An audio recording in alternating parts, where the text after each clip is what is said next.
Iron man 2 की शुरुआत वहीं से होती है जहां पर आयरन मैन 1 खत्म हुआ था। टोनी सबको बता देता है कि वही आयरन मैन है, जिसके बाद सारे लोग टोनी को सुपर हीरो मानने लगते हैं। दूसरी तरफ हम एक मरते हुए आदमी एंटन वांगको को देखते हैं जो टीवी में टोनी को ही देख रहा था। किसी वक्त में एंटन वांगको टोनी के पिता हावर्ड स्टार्क के पार्टनर रह चुके हैं। इन दोनों ने ही मिलकर आर्क रिएक्टर की खोज की थी, लेकिन एंटन थोड़ा लालची हो गया था और पैसों के लिए एंटन ने आर्क रिएक्टर को गलत लोगों को बेचने की कोशिश की थी, जिसमें वो सफल नहीं हो पाया था और हावर्ड को भी इस बारे में पता चल गया था। हावर्ड एंटन को एक क्रिमिनल साबित करके देश से निकलवा देता है और आर्क रिएक्टर का क्रेडिट खुद ले लेता है। फिर एंटन साइबेरिया चला जाता है जहां वो अपनी पूरी जिंदगी दारू के नशे में बिता देता है, जिस वजह से उसके पास कुछ धन संपत्ति नहीं बचती। एंटन अपनी आखिरी सांसें गिन रहा था, जिसमें वो अपने बेटे इवान से माफी मांगता है कि मैं तुम्हें अपने ज्ञान के सिवा कुछ नहीं दे सका, जिसके बाद एंटन की मौत हो जाती है। इस बात से इवान काफी ज्यादा इमोशनल हो जाता है और अपने पिता की मौत का जिम्मेदार स्टार्क फैमिली को ठहरा देता है। इवान एक साइंटिस्ट होने के साथ साथ क्रिमिनल भी था, इसीलिए अब उसे टोनी स्टार्क से बदला चाहिए था। इसके लिए वो अपनी नॉलेज और पिता के डिज़ाइन का यूज़ करके एक असली का आर्क रिएक्टर बना लेता है और साथ में उसे यूज़ करने के लिए एक इलेक्ट्रिकल सूट भी। उसके बाद हमें 6 महीने बाद की कहानी दिखाई जाती है। अब तक टोनी अपने आयरन मैन वाले नाम और काम की वजह से काफ़ी ज़्यादा फेमस और पॉपुलर हो चुका था, लेकिन इसी के साथ साथ उसे एक अभिशाप भी मिला था। असल में उसका आर्क रिएक्टर एक पैलेडियम नाम के एलिमेंट से चलता था और एनर्जी जनरेट करता था, जो बॉम्ब के छर्रों को उसके दिल के पास जाने से रोक रहा था। लेकिन पैलेडियम की वजह से उसके खून में धीरे धीरे जहर भी फैल रहा था, जिसकी वजह से उसका अंत नज़दीक था। मतलब कि जो आर्क रिएक्टर उसकी जान बचा रहा था, वही धीरे धीरे करके उसकी जान ले भी रहा था। दूसरी तरफ गवर्नमेंट ऑफिशियल टोनी पर प्रेशर डाल रहे थे कि वो अपना सूट गवर्नमेंट को सौंप दे, क्योंकि गवर्नमेंट टोनी के सूट को हथियार ही समझती थी, जिसे किसी आम इंसान के पास छोड़ना ठीक नहीं था। लेकिन टोनी सूट देने से साफ साफ मना कर देता है। तभी वहाँ एंट्री होती है जस्टिन हैमर की, जो हैमर इंडस्ट्रीज का मालिक था। हैमर इंडस्ट्रीज स्टार्क इंडस्ट्री की कॉम्पिटिटर वेपन मैन्युफैक्चरिंग कंपनी थी। टोनी ने हथियार बनाना बंद कर दिया था, इसीलिए गवर्नमेंट ने हैमर के साथ वेपन डीलिंग शुरू कर दी थी। हैमर वहां पर खुद को ग्लोरीफाई करने की कोशिश कर रहा था, जिस पर टोनी उसका कंप्यूटर हैक कर हैमर की ऐसे वीडियोस को दिखाता है जिसमें हैमर भी टोनी की तरह एक सूट बनाने की कोशिश कर रहा था, लेकिन वो सूट किसी काम के नहीं थे। उसकी वजह से सिर्फ नुकसान ही हो रहा था। हैमर की बेइज्जती करने के बाद टोनी गवर्नमेंट की बेइज्जती करते हुए कहता है, अब जनता को सुरक्षा के लिए गवर्नमेंट की नहीं बल्कि टोनी स्टार्क की ज़रूरत है और वो सबकी हिफाजत करेगा। और इसी के साथ टोनी वहाँ से निकल जाता है। टोनी घर जाकर अपना आर्क रिएक्टर का पैलेडियम चेंज करता है और देखता है जहर फैलता ही जा रहा था, जिसका बस एक ही इलाज था, टोनी को पैलेडियम की जगह किसी और एलिमेंट का यूज़ करना होगा। लेकिन ऐसा कोई एलिमेंट एग्जिस्ट करता ही नहीं था जो पैलेडियम की जगह ले ले, और टोनी कोई नया एलिमेंट नहीं खोज पा रहा था। अब टोनी अपनी मौत को स्वीकार कर लेता है। तभी वहाँ पेपर आ जाती है और टोनी उसे कुछ नहीं बताता, और साथ में टोनी उसे स्टार्क इंडस्ट्रीज का CEO बनाने का फैसला करता है। मतलब टोनी अपनी कंपनी पेपर को सौंपने वाला था, क्योंकि टोनी पेपर पर ही सबसे ज्यादा भरोसा करता था। उसके बाद हम देखते हैं पेपर CEO बन जाती है और वो अपने साथ नताशा नाम की एक लड़की को लाती है, जो अब से टोनी की नई असिस्टेंट होने वाली थी। उसके बाद टोनी एक कार रेस देखने के लिए मोनाको जाता है, जहां पर बहुत सारे गेस्ट आए हुए थे, और यहां का एक मज़ेदार सीन देखने लायक था, जिसमें हम एलन मस्क को देख पाते हैं, जिन्हें रियल लाइफ का आयरन मैन भी कहा जाता है। रियल लाइफ आयरन मैन का रियल लाइफ आयरन मैन के साथ हैंडशेक होता है और फिर कहानी आगे बढ़ती है। वहाँ पर एक बार फिर टोनी की मुलाकात हैमर से होती है और उसके बीच फिर से विवाद होने लगता है, जिस वजह से हैमर को छोटा साबित करने के लिए टोनी रेस में अपने रेसर को हटाकर खुद ही पार्टिसिपेट करने चला जाता है। दूसरी तरफ इवान भी इस रेस में किसी तरह से आ चुका था और तैयार था अपना बदला लेने के लिए।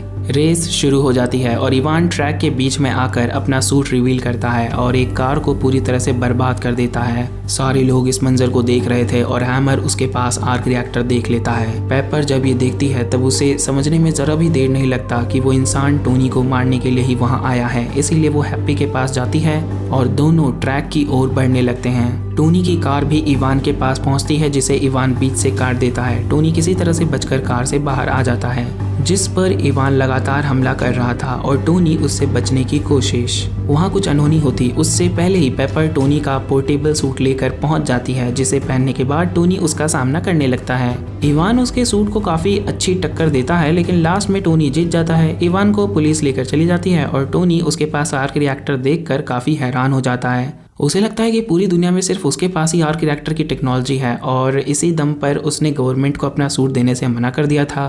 टोनी उससे मिलने जेल में जाता है और उसके बारे में पूछता है। इवान उसे सिर्फ अपना नाम बताता है और कुछ भी नहीं, लेकिन टोनी उसे बहुत कुछ बता देता है। वो उसके बनाए रिएक्टर की खामियां और उसे कैसे ठीक करना है वो सब बात इवान को बता देता है, क्योंकि टोनी को लग रहा था अब इवान कभी जेल से बाहर नहीं आ सकेगा। टोनी अपने घर जाकर इवान के बारे में पता करता है और उसे एंटन के बारे में पता चलता है कि टोनी को एंटन के बारे में सिर्फ इतना पता चलता है कि वो एक जासूस था जिसे देश से निकाल दिया गया था। आर्क रिएक्टर और हार्वर्ड वाली बात पब्लिक नहीं हुई थी। तभी वहाँ पर रोडी आता है और उस पर भड़कता है कि तुमने कहा था आर्क रिएक्टर पूरी दुनिया में किसी और के पास नहीं है, लेकिन जब से गवर्नमेंट ने इवान के पास रिएक्टर देखा है तब से वो तुम्हारे सभी सूट को जब्त करना चाहते हैं, जिन्हें मैंने किसी तरह से रोक रखा है। दूसरी तरफ हम देखते हैं हैमर इवान को जेल से बाहर निकाल लेता है और उसके जैसा दिखने वाला आदमी जेल में डालकर इवान को मारा हुआ साबित करवा देता है। हैमर ने आर्क रिएक्टर की वजह से ही इवान को जेल से बाहर निकलवाया था। वो इवान के सामने ऑफर रखता है कि हम दोनों ही स्टार को पसंद नहीं करते, हम एक दूसरे की मदद कर सकते हैं स्टार को बर्बाद करने में। हैमर उससे वही आयरन मैन सूट बनवाना चाहता था। इवान भी उसका साथ देने के लिए तैयार हो जाता है। दूसरी तरफ हम टोनी को देखते हैं जिसका आज बर्थडे था और वो पार्टी में जाने की तैयारी कर रहा था और तभी उसे पता चलता है कि उसके खून में 89% तक जहर फैल चुका था और अब उसके बचने के कोई संभावना नहीं बचे हैं।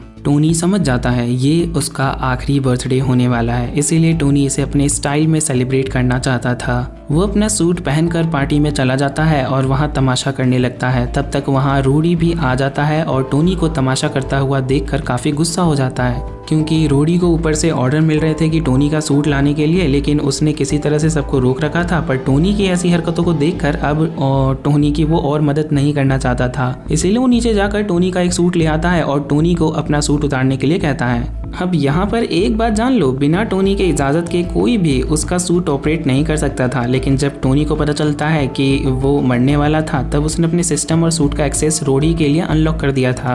अब दोनों के बीच एक छोटी सी फाइट होती है और रोडी ने जो सूट पहना था वही सूट लेकर वहाँ से उसे चला जाता है और फिर कहे तो टोनी उसे लेकर जाने देता है। सारे गवर्नमेंट ऑफिशियल सूट को देखकर काफ़ी खुश होते हैं और रोडी को शाबाशी देते हैं। उसके बाद वो लोग हैमर को बुलाकर उस सूट में कुछ कस्टमाइजेशन कराकर एक नया सूट बनाते हैं जिसका नाम वॉर मशीन रखा जाता है।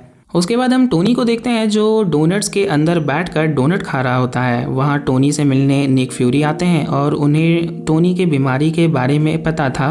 टोनी इस बात से हैरान होता कि वहाँ पर उसकी असिस्टेंट नताशा आती है जो कि शील्ड की एक एजेंट ब्लैक विडो होती है। फ्यूरी ने नताशा को टोनी और उसकी बीमारी पर नज़र रखने का काम दिया था। नताशा एक इंजेक्शन लगाती है और जिससे टोनी पूरी तरह से ठीक हो जाता है। तब फ्यूरी उसे बताता है ये कोई परमानेंट इलाज नहीं है, इंजेक्शन बीमारी को कुछ वक्त तक दबा कर रखेगी, तब तक टोनी को इसका इलाज खोजना होगा। तब टोनी कहता है उसने सब कुछ ट्राई करके देख लिया है, इसका कोई इलाज नहीं है। जिस पर फ्यूरी कहता है तुमने अब तक सब कुछ ट्राई नहीं किया है। जिसके बाद फ्यूरी टोनी को उसके ही घर में ले जाता है जो फिलहाल बर्बाद हो रखा था उस रोडी की लड़ाई की वजह से। फ्यूरी उसे हार्वर्ड स्टार्क का एक सूटकेस देता है और कहता है कि इसके अंदर तुम्हारा इलाज छुपा हुआ है जिसे सिर्फ तुम खोज सकते हो। हार्वर्ड स्टार्क शील्ड एजेंसी के फाउंडिंग मेंबर थे, इसीलिए शील्ड के पास हार्वर्ड स्टार्क का सामान सुरक्षित रखा हुआ था। टोनी को उस सूटकेस में एक वीडियो टेप मिलता है जिसमें उसके पिता ने उसके लिए एक सीक्रेट मैसेज छिपा कर रखा था। वीडियो में हार्वर्ड ने बताया था कि उन्होंने आर्क रिएक्टर की खोज कर ली है और उसे पावर देने के लिए एक नए एलिमेंट की खोज भी कर ली है, लेकिन उस वक्त की टेक्नोलॉजी उतनी एडवांस नहीं थी जिस वजह से हार्वर्ड उस एलिमेंट को नहीं बना पाते हैं। लेकिन उन्हें टोनी पर पूरा भरोसा था कि वो एक दिन उस एलिमेंट को बना लेगा जिसके बाद पूरी दुनिया चेंज हो जाएगी।